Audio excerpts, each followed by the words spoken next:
Eh bien, cette fois-ci, j'ai commencé avant que vous n'arriviez parce que c'est une recette extrêmement longue qui demande beaucoup de patience et beaucoup de cuisson.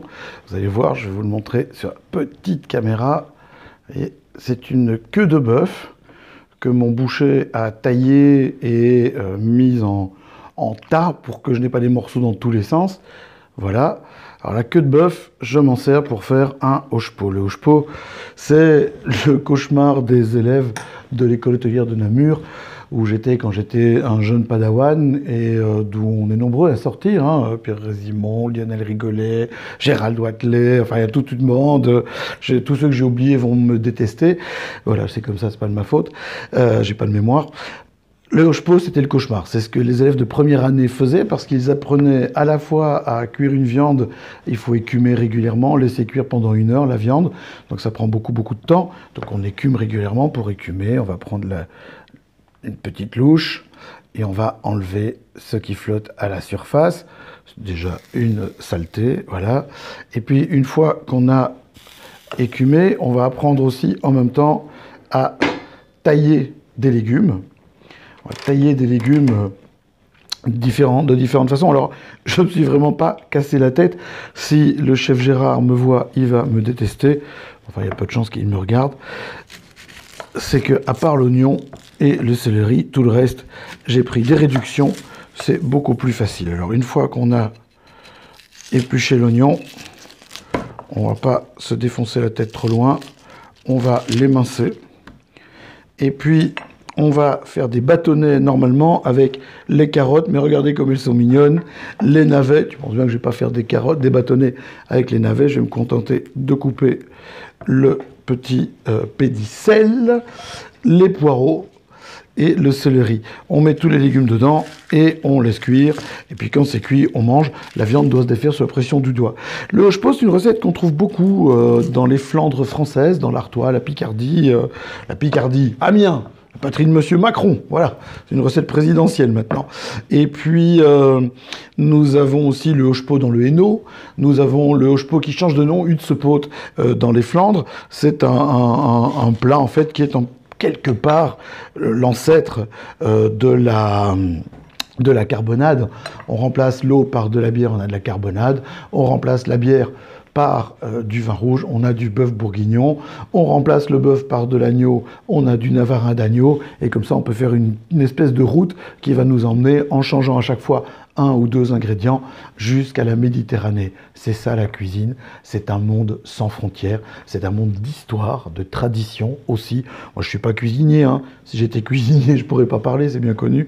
Donc je suis pas cuisinier, vous le savez. Moi aussi d'ailleurs, il n'y a que ma mère qui croit, non, même pas ma mère. Le couteau de Julien Labraille pour émincer les oignons. Voilà, on émince les oignons plus ou moins finement, puisque ça va cuire quand même un petit peu. Et en fait, le hochepot que l'on faisait à l'école hôtelière n'a pas grand-chose à voir avec le hochepot que l'on fait dans les Flandres, ou enfin dans les Flandres françaises, ou dans le nord du Hainaut, ou dans les Flandres flamandes, le Hutsepoot, puisque là-dedans, on peut aller jusqu'à 5 types de viandes différentes. On peut aller, pas de morceaux de viande, mais d'origine, avec de l'agneau, avec du porc, avec plein de trucs. Ici, c'est bœuf 100%, ici, c'est queue de bœuf. On pourrait le faire avec du flanchet.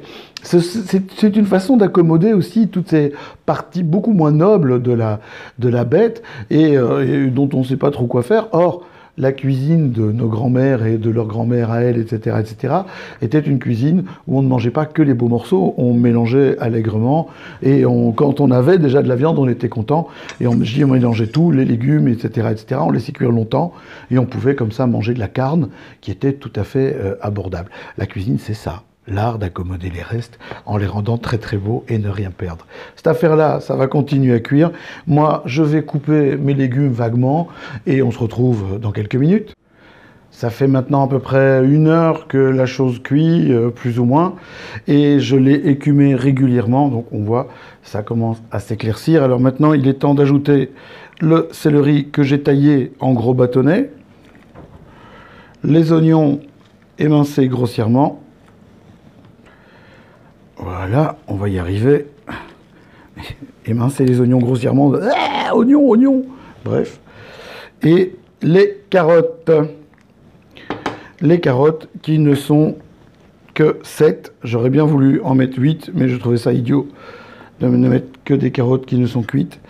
Alors, j'ai mis des carottes qui sont 7. On se retrouve dans 20 minutes à peu de choses près. On croirait du Robuchon, c'est dingue. 20 minutes plus tard, on se retrouve et j'ajoute les petits navets que j'ai préalablement parés et les mini poireaux. J'ai pas fait des bâtonnets parce que c'est vraiment trop petit, on dirait presque des oignons primeurs. Et donc, je les ai coupés en gros tronçons et on les laisse cuire jusqu'au moment où la viande va céder sous le doigt, ce qui n'est pas encore tout à fait le cas. On y va à feu doux, tranquillement. Ça doit mijoter, là ça mijote pas, mais ça va pas tarder à mijoter. On se retrouve dans un petit quart d'heure. Allez, Madame Maïté, il est écrit Bécasse quelque part? Non, rien. Dans un quart d'heure. Quelques minutes plus tard, comme on dit dans les films, alors un peu de persil que j'émince à la dernière seconde pour faire, et j'enlève les queues. Hein. Les queues, je peux les mettre dans le hochepot directement. Que je hache à la dernière seconde pour qu'il reste bien vert. Voilà.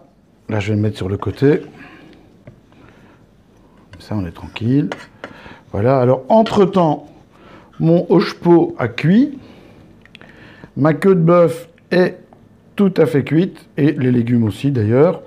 Alors, je vais sortir le bœuf du truc. J'ai écumé régulièrement. J'ai un magnifique potage aux légumes aussi. Tout est cuit. J'ai mis un petit bouquet garni. Alors, je ne sais pas si on le voit bien. Oui, on le voit bien. J'ai mis un petit bouquet. Alors, le petit bouquet garni, c'est laurier, thym et des queues de persil. Je vais enlever un morceau de queue de bœuf. Il n'en faut pas plus. Pour être heureux, il en faut peu pour être heureux. Peu pour être heureux. Voilà. La queue de bœuf est bien cuite. Alors, ce que je vais faire, c'est que je vais mettre ma queue de bœuf là au milieu. Voilà. Je remettrai le reste dans mon jus hein, pour plus tard. Je vais prendre un peu de légumes. Voilà. Les navets. Et ça sent bon en plus. Des heures de bonheur et des odeurs à la maison. Voilà. Un peu de céleri encore. Un peu d'aïeunches, comme on dit à Namur.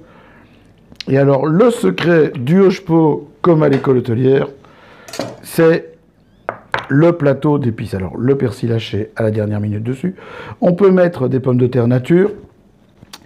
On a vérifié l'assaisonnement avec la cuisson. Et alors, le Picalilli de chez Bister. On reste dans le wallon. Une recette de l'école hôtelière de Namur. De la queue de bœuf, ça coûte pas cher.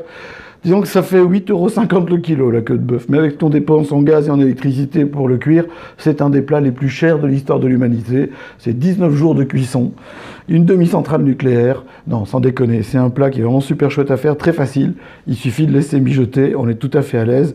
Et les carottes, cette fois-ci, oh, quick. Oh, bon. À demain.